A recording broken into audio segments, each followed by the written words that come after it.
So you're ambitious, right? And you've got big dreams. You aspire to achieve success and live the dream life you've envisioned for yourself. But there's a big obstacle. You're lazy. You're fully aware of the actions you need to take, yet you avoid them, which leaves you feeling guilty. Deep inside, you recognize your potential to achieve much more. Over time, this guilt accumulates. Days turn into weeks, weeks into months, until it eventually becomes resignation. Then comes the new year, bringing with it the same resolutions you set the previous year. Initially, you dive in with enthusiasm, powered by optimism and a touch of overconfidence. But soon, procrastination sneaks in, much like an uninvited guest who never fails to show up. Gradually, your tendency to delay tasks becomes a recurring habit, and before long, you begin to define yourself as someone who is unmotivated. How can we disrupt the cycle and conquer procrastination?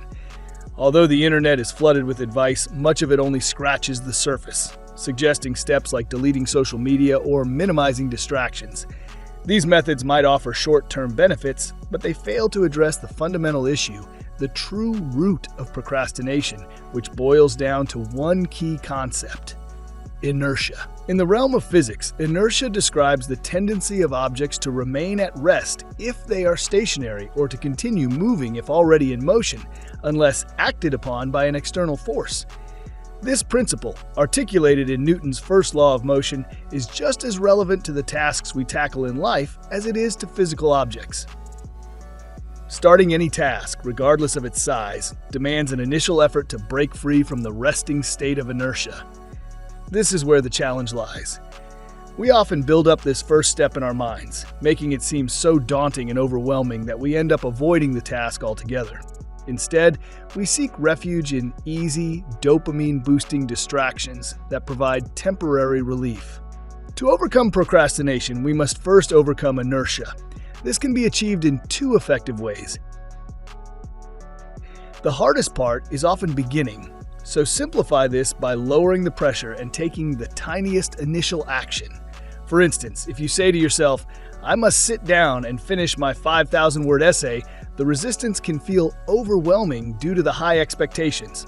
However, if you instead think, "I'll just write 50 words," the resistance significantly decreases because it's much easier to start without depending heavily on willpower or self-control. A well-known method is the 2-minute rule.